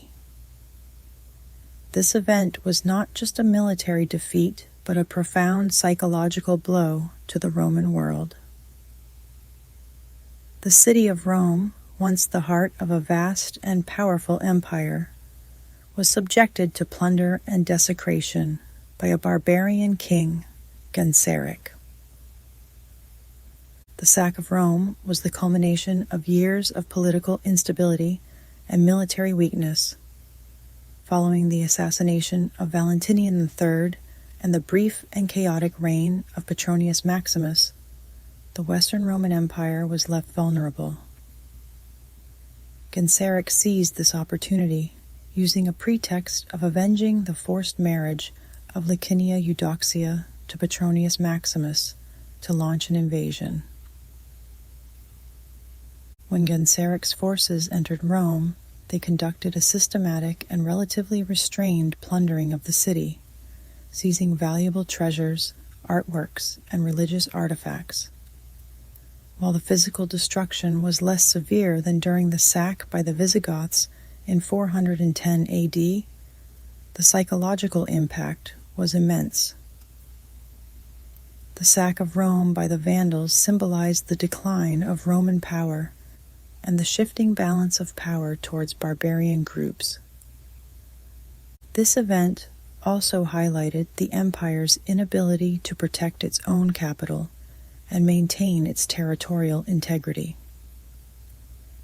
The sack of Rome further eroded confidence in the Roman government and deepened the sense of insecurity among the Roman populace. It underscored the reality that Rome, once an unassailable bastion of civilization, was now vulnerable to external threats. The deposition of Romulus Augustulus in 476 AD is traditionally marked as the end of the Western Roman Empire. This event was the culmination of a series of political maneuvers and power struggles that highlighted the erosion of Roman authority and the rise of barbarian influence. Romulus Augustulus, often considered the last emperor of the Western Roman Empire, was a young and inexperienced ruler. He was placed on the throne by his father, Orestes, a high-ranking military commander who had previously served under Attila the Hun. Orestes seized power in 475 AD by overthrowing the previous emperor, Julius Nepos, and installing his son as a puppet ruler. However, Orestes' rule was short-lived. In 476 AD, a Germanic chieftain named Odoacer, who had served as a commander in the Roman army, led a revolt against Orestes. Odoacer's forces quickly captured and executed Orestes. Romulus Augustulus, being a mere figurehead, was spared but forced to abdicate. Odoacer then declared himself king of Italy, effectively ending the line of Western Roman emperors. The deposition of Romulus Augustulus was a significant event because it marked the formal end of the Western Roman Empire as a political entity, while the Eastern Roman Empire, known as the Byzantine Empire, continued to exist for nearly 1,000 years. The West was now under the control of various barbarian kingdoms. Odoacer's rule in Italy signaled the transition from Roman to barbarian rule, a key milestone in the broader transformation of Europe during this period. Odoacer played a pivotal role in the fall of the Western Roman Empire and the transition to a new political order in Europe. His rise to power marked the definitive end of Roman imperial rule in the West and the beginning of barbarian dominance in Italy. Odoacer was a Germanic chieftain of uncertain tribal origins, though he is often associated with the Scirii or Heruli. He had a distinguished military career, serving in the Roman army and rising to the rank of general. Odoacer's decision to revolt against Orestes was driven by a combination of personal ambition and the broader discontent among the barbarian troops in the Roman service. After deposing Romulus Augustulus, Odoacer took on the title of Rex, or king, rather than emperor.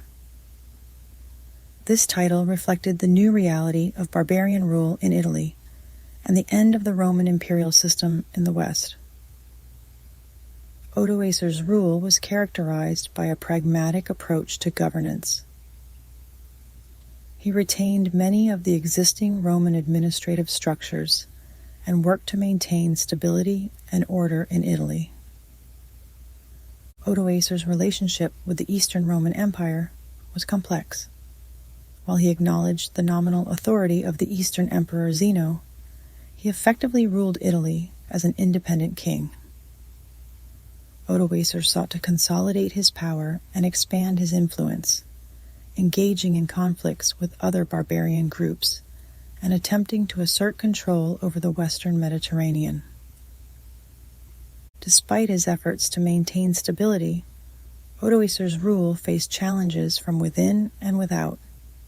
In 493 AD, he was overthrown by Theodoric the Great, leader of the Ostrogoths, who had been commissioned by Emperor Zeno to reclaim Italy. Theodoric's victory marked the end of Odoacer's reign and the beginning of Ostrogothic rule in Italy, further shaping the post-Roman landscape of Europe. The fall of the Western Roman Empire had profound and far-reaching impacts on Europe and the Mediterranean, reshaping the political, social, and cultural landscape of the region. The transition from Roman to barbarian rule marked the beginning of a new era, characterized by the fragmentation of political authority and the rise of new kingdoms. Politically, the fall of Rome led to the establishment of various barbarian kingdoms within the former Western Roman territories. These kingdoms, including those of the Visigoths, Ostrogoths, Vandals, and Franks, each developed their own unique blend of Roman and Germanic traditions. The fragmentation of political authority contributed to the development of the feudal system, which would dominate European society for centuries. Economically, the fall of the Western Roman Empire resulted in a decline in long-distance trade and urbanization. The disruption of trade routes and the loss of economic integration within the Mediterranean region led to a more localized and agrarian-based economy. The decline of urban centers and the shift towards ruralization had long-term implications for the economic and social structure of Europe. Culturally, the fall of Rome facilitated the blending of Roman and barbarian traditions, leading to the emergence of a new cultural synthesis. the Roman legacy continued to influence the development of law, administration, and architecture, while the barbarian influence introduced new elements to European culture. The spread of Christianity also played a significant role in shaping the cultural landscape, as the new barbarian rulers often adopted the Christian faith and supported the Church. The fall of the Western Roman Empire also had significant implications for the Eastern Roman Empire, or Byzantine Empire. While the East continued to thrive for several centuries, the loss of the West shifted the center of power and influence to Constantinople. The Byzantine Empire would go on to play a crucial role in the preservation and transmission of Roman and Greek heritage, as well as the defense of Europe against external threats. In conclusion, the fall of the Western Roman Empire had a profound impact on Europe and the Mediterranean, leading to the rise of new political entities, economic transformations, and cultural synthesis. This period of transition laid the foundation for the development of medieval Europe and the shaping of the modern Western world. The legacy of the Roman Empire, despite its fall in the West, continued to have a lasting influence on the subsequent development of Europe and the Mediterranean. The Roman Empire's contributions to law, governance, architecture, and culture endured, shaping the foundations of Western civilization. One of the most significant legacies of the Roman Empire was its legal system. Roman law, particularly the principles codified in the Corpus Juris Civilis, body of civil law, under Emperor Justinian in the 6th century, became the foundation for many legal systems in Europe. The concepts of justice, property rights, and contractual obligations, as developed by Roman jurists, continued to influence European legal traditions well into the modern era. The administrative and governmental structures of the Roman Empire also left a lasting imprint. The concept of centralized authority, the division of administrative regions, and the use of bureaucratic governance were adopted and adapted by the successor states. The Byzantine Empire, in particular, preserved and continued many aspects of Roman administration, serving as a bridge between the ancient and medieval worlds. Architecturally, the Roman Empire's innovations in engineering and construction had a profound impact on the built environment of Europe. Roman techniques in road building, aqueducts, and monumental architecture were emulated and built upon by subsequent civilizations. The remains of Roman infrastructure, such as roads, bridges, and aqueducts, continued to serve practical purposes long after the fall of the empire. Culturally, the Roman Empire's legacy persisted through the spread of the Latin language and the Christian faith. Latin remained the language of scholarship, administration, and liturgy in Western Europe for centuries. The Christian Church, which had been embraced and institutionalized by the Roman Empire, became a unifying force in medieval Europe. The Church played a central role in preserving Roman intellectual and cultural heritage, including the works of classical literature and philosophy. In conclusion, the legacy of the Roman Empire continued to shape the development of Europe and the Mediterranean long after its fall in the West. The enduring influence of Roman law, governance, architecture, and culture laid the foundations for Western civilization and contributed to the continuity of Roman traditions through the medieval and modern periods. Understanding this legacy provides essential insights into the enduring impact of the Roman Empire on the Western world. In summary, the fall of the Western Roman Empire was the result of a complex interplay of internal decay and external pressures.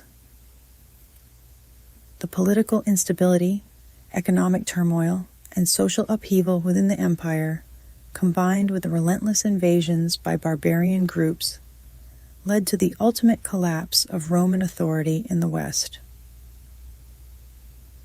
The deposition of Romulus Augustulus in 476 AD marked the end of an era and the beginning of a new chapter in European history. The legacy of the Roman Empire, however, continued to shape the development of Western civilization, leaving an indelible mark on the world.